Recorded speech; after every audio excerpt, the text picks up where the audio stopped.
Welcome back to Warrior Within. Yay. I need to hear Edgy this. music.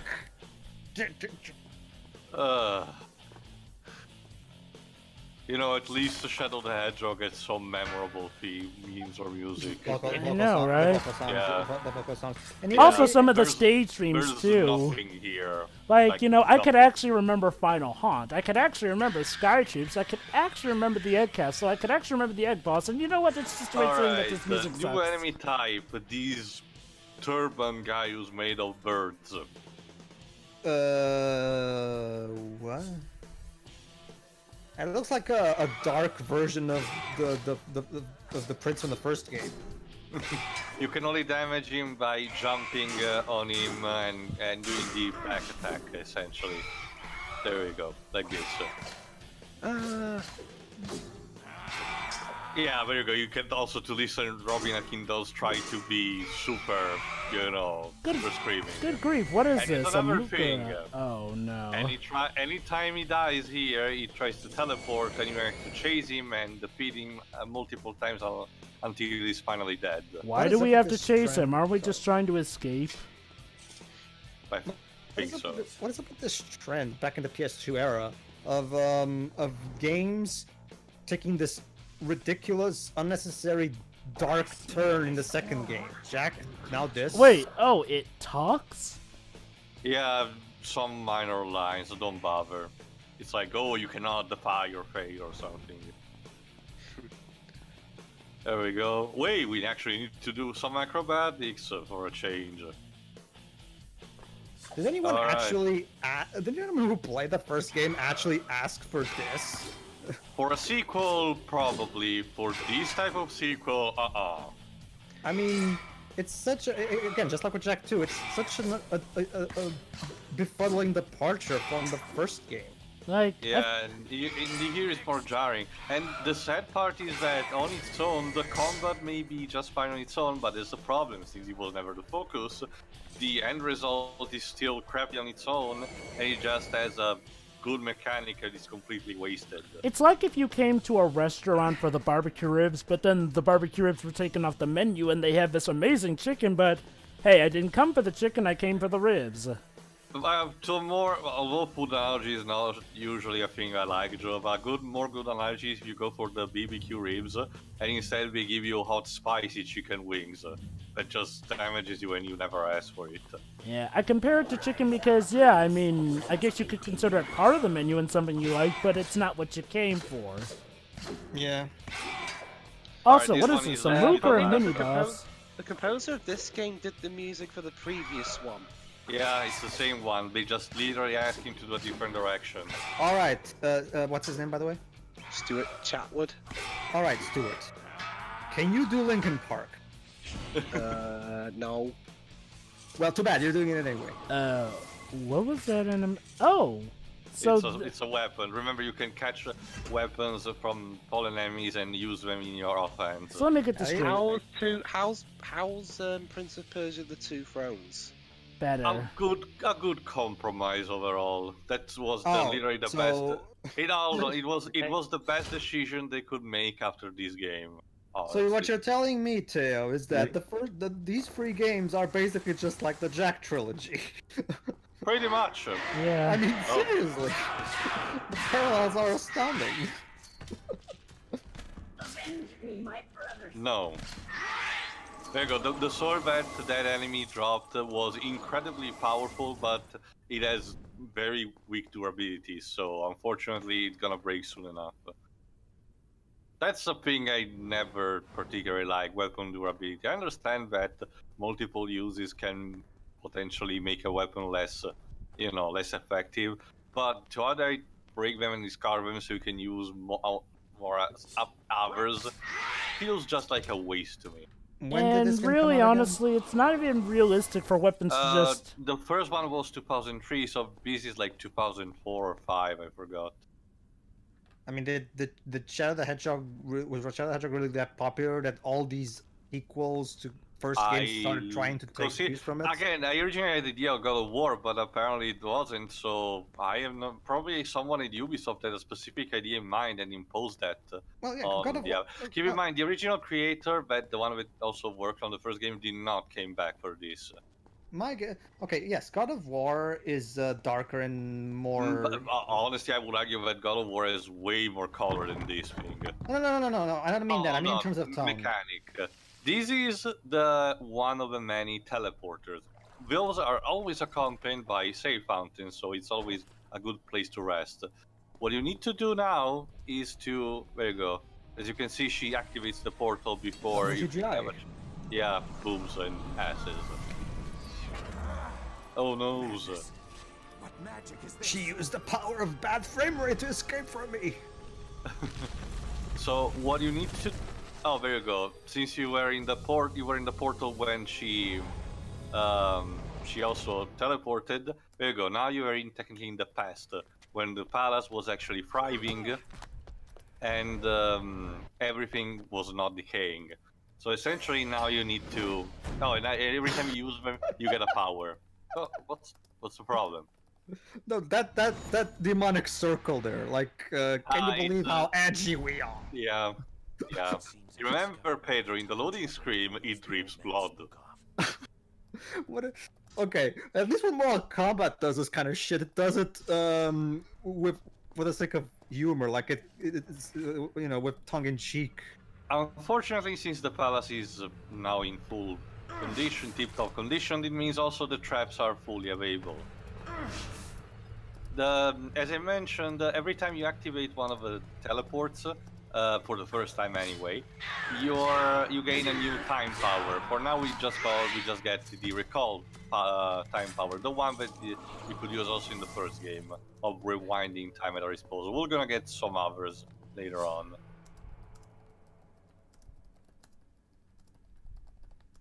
And there you go, the room that was decaying before now is fully complete, so we can use it to actually travel to another room from there.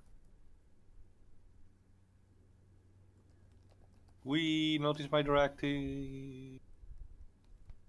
But yeah, what I was saying to you is that I don't mean dark in terms of color. I mean darker in terms of tone. Yeah, tone and everything. Because, but even then, from what little I've seen of the first three at least, it looks like it's at the very least it's not shoving in your face consistently how dark and edgy it is. No, while it has violence, it's more in the tradition of like the Peplum movies, like the traditional Greek or Roman mythos. So yeah. It's done in its own way. Here is just for the sake of oh, look at that, we can show violence, blood, edginess, appealing to the youths of the time. Yeah, the 12-year-olds. Could you stop with that bass?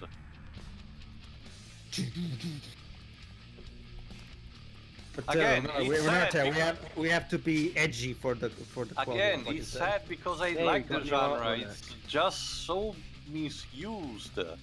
Oh, what the fuck? Jesus again, Christ! This makes Shadow the Hedgehog look pale in terms of the glitches. Shadow the Hedgehog comes nowhere close to being this bad. The glitches in this game are unbearable. Trust me. You're gonna have to see it in later parts. Deal to. That's sort of a thing with Ubisoft and glitches. Yeah, but at least here I can give some sort of excuse that we're still very new to the whole, doing games thing. It's sad that... Here's an interesting thing. You can get a detour now, although I'm technically not supposed to do it at the moment. And I'm gonna tell you in a second why. If you're gonna take the same route you did when coming to the previous room in the decaying, the present, you're gonna find an entrance to one of your ways to actually replenish your health of this game.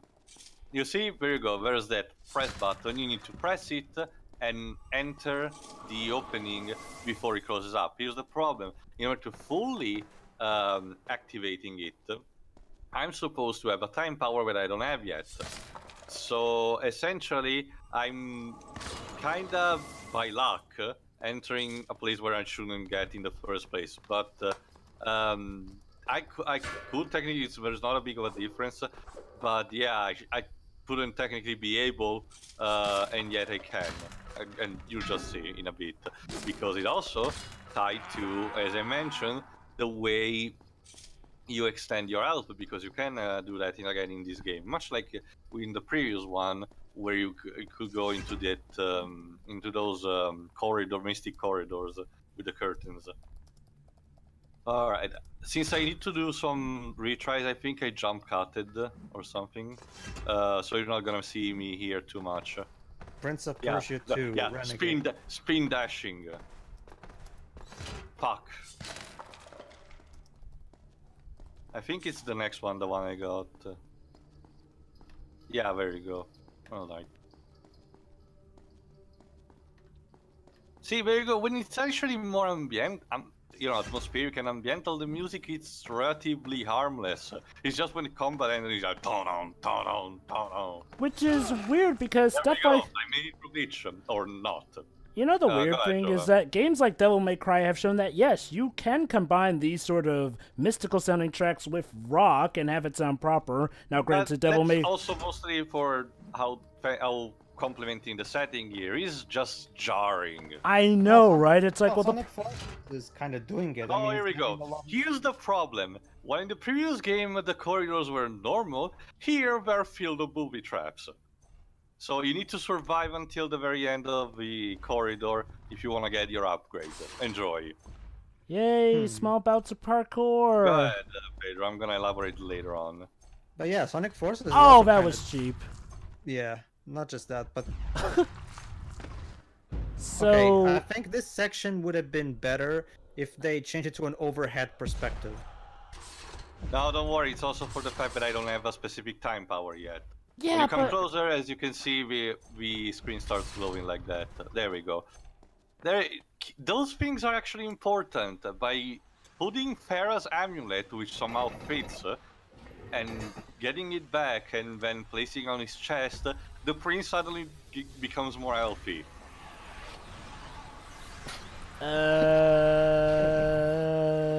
Why, Don't yes. ask. Why, yes, I do recall there was that mystical, magical item that I hadn't been using for years, but then decided to use all of a sudden. And there you go, it just grows a bit. And thankfully, on the way back, all the traps deactivate, so you're safe from that. Although some of them glitch, like that. Brilliant. But yeah, like I was saying, Sonic Forces is kind of doing it, where it has the London Symphony Orchestra doing the cutscene and stuff, whereas the themes from the levels are a bit more a combination of the two, whereas the vocal songs are rock, like usual. Yeah, Sonic's like one of the key video game masters of managing to combine different gameplay genres and still make them work well with each other. Yeah, I still find Sonic Adventure 1 to have one of the best soundtracks ever. Now, I'm not gonna show I'm gonna show all the upgrades, upgrade corridors yet, because it's tied to a thing later on. But just keep those in the back of your mind, and once in a while they pop up for getting me a bit more out. There you go. Now that there you go, Perry. We're questioning. Now that we're back in the past, we can use the stairs. Yes, those are annoying as fuck. Why were Not they just making that, the... like, They're you can making tell sounds they as made if we those were hit. Yeah, you can tell those screens were made for the sake of, again, making this look edgy and shit. All you're defeating zombies and shit. I'm not even kidding. In some sections, I actually had to play with the mute button on, because it becomes grating really fast. Yeah, I can see this getting really annoying. Is there settings to disable sound effects? Actually, that counts as voice clips. So if you tune that off, you also tune the dialogue off. So. It's one of those kinds of games. Well, I guess at the very least the sound mixing doesn't require fixing on my part. So No, there's that at remember. least. Well, remember, Pedro. During cutscene, he suffers from Sonic Adventure 2 syndrome. Okay. Bad guy? Okay. Too bad, but you don't have a stealth element, so yeah, we're just gonna have to. So, beat him let me anyway get this normally. straight. He only hears us when we climb over. That makes sense. Also, Wait, it doesn't. what was the point of having that one moot there anyway? Because. Well, it can. Alright, here we are in one of the main rooms of the entire palace. It's gonna be some sort of hub world, sorta.